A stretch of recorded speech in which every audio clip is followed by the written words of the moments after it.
Tanya Igrata Kodesh, chapitre 3, Perek Gimel, une lettre qui parle de la tzedaka, de la force et du pouvoir de la tzedaka et de l'utilité extrême de cette mitzvah. Et c'est basé sur un verset qui est le suivant dans la Bible et dans le prophète Isaïe. Vialbesh tzedaka keshirion. Il s'est vêtu de tzedaka comme d'une cotte de maille, vekova yeshua berosho, avec un casque de délivrance à sa tête. La tzedaka donc est comparée à une cotte de maille. Darshur Hazal, quel est le rapport avec une cotte de maille? Ma shirion zekol klipa ou klipa mitzarefet le shirion gadol. De même que pour faire une cotte de maille, il faut relier un maillon avec un autre maillon et un autre maillon jusqu'à ce que ça fasse un grand nombre de maillons qui vont constituer la cotte de maille et qui va permettre aux soldats de se mouvoir. Alors que si c'était d'un seul bloc, ça serait impossible. De même, la tzedaka, même si c'est de petites sommes, une pièce plus une deuxième pièce et encore une autre pièce, ça fait finalement un total impressionnant. Pirouche Ashirion Asui Kaskasim al Nekavim. Alors, bien entendu, à travers le machal du Shirion, de la côte de maille, on ne veut pas simplement nous dire que lorsqu'on rajoute une chose à une autre, ça fait un grand nombre. Ça, on peut le dire d'un mur, par exemple, qui est constitué d'une pierre et encore d'une pierre, ou d'une brique et encore d'une brique. Ici, le machal est important, la parabole, c'est qu'elle est fabriquée à partir d'écailles, des gens d'écailles, al-nekavim, qui vont boucher les trous. Vous voyez les côtes de maille, ce sont des anneaux qui sont reliés les uns aux autres, mais pour boucher les trous que constituent les anneaux, et entre un anneau et l'autre, on va mettre des petits couvercles de métal, des petits chapeaux de métal, qui vont empêcher les flèches d'atteindre et de passer entre les maillons. C'est ce qui va protéger pour que les flèches ne rentrent pas. Eh bien, il en va de même pour la tzedaka, comme on va l'expliquer dans cette lettre.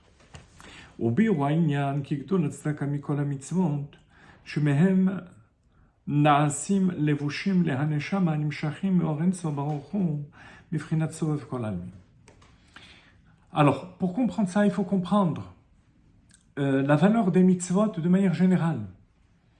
Et par-dessus tout, la mitzvah de tzedaka. Quelle est la fonction des mitzvot?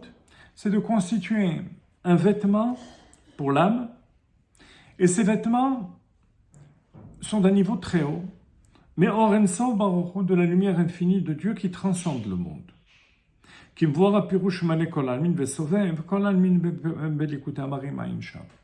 Comme la notion de Sovev et Memale est expliquée dans l'Écoute Amarim. Et pour ça, il va falloir réveiller d'en bas. Parce que même pour amener une lumière infinie, une lumière qui transcende, il faut toujours un travail qui va déclencher le processus. C'est de fait, tout simplement, d'accomplir les mitzvot et la volonté de Dieu.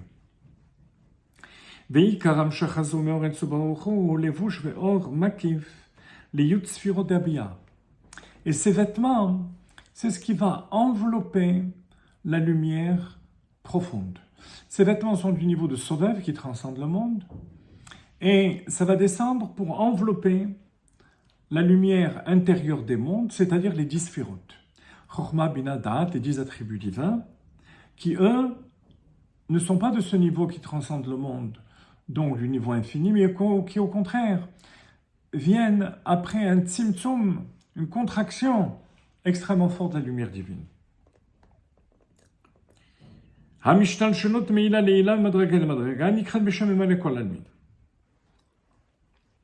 Pirouche, qui Orenso Baruch Hu mitlabesh umeir betoch kol hishtalshelut ha'eser sfirot de Abiyah.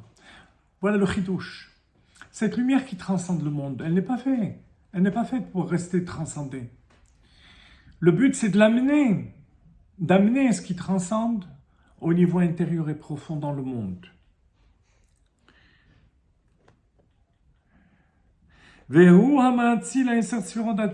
Plus que cela, c'est la lumière infinie qui, en se contractant, va donner les 10 attributs divins qui vont s'habiller dans le monde.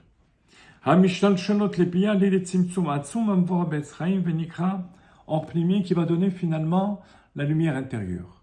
Donc vous voyez, la source même de la lumière intérieure qui s'habille dans le monde a pour origine la lumière qui transcende le monde. l'idée qui mitzvot nimshachor makifanan umeir toch ה10 ספירות דבייה ומתייחד עם האור פנימי ונקרא ייחוד קודשא ברוך הוא שכינתה כמו שמבואר במקום אחר. Et cette union entre la lumière qui transcende le monde et la lumière intérieure, parce qu'une fois que ça a donné les 10 sphirotes, il va y avoir une union entre les deux. C'est ce qu'on appelle Yichud, l'union entre Kudsha Brichu qui transcende le monde et la Shrina qui s'habille dans le monde. Ça va se faire par les mitzvot. C'est pour ça que au début de la journée, avant Baruch She'amar, on récite les Shem, Yichud, Kudsha Brichu, ça se rapporte à toutes les mitzvot de la journée. Certains ont l'habitude de le dire avant chaque mitzvah. Dans le Sidour d'Admor HaZaken, c'est mentionné seulement avant Baruch She'amar, mais le principe est le même. C'est que le but des mitzvot, c'est de réunir, d'unir la lumière qui transcende, Kudsha Brichu, et la Shrina. ומהר הדהר המאור מקיף ענן על ידי צמצום רב נעשה לבוש לבחינת נרן של האדם בגן עדן התחתון. Et cette union, qui d'abord va se faire au niveau des mondes spirituels, va se retrouver ensuite au niveau de la Neshama. Parce que la Neshama est constituée aussi des deux niveaux. Il y a le vêtement de la Neshama, et il y a la Neshama elle-même, Nefesh, Ruach, Neshama, qui correspond aux 10 attributs divins, la lumière intérieure qui se trouve dans le corps de l'homme. Et par les mitzvot, on fait exactement ce qu'on fait au niveau j'allais dire cosmique, spirituel, au niveau de l'univers, des mondes spirituels. Eh bien, on le fait aussi au niveau de la Neshama. Cette union entre la lumière qui transcende et la lumière intérieure qui est chez l'homme. Et c'est ce qui va permettre à la Neshama de jouir de la lumière qui est dans le Gan Eden. Mais ça, on l'expliquera une prochaine fois.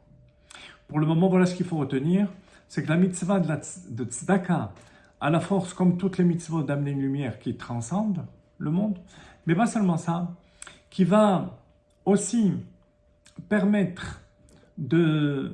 je disais la mitzvah de Tzedaka, excusez-moi. Les mitzvot en général vont permettre à la lumière qui transcende de s'unir avec la lumière intérieure.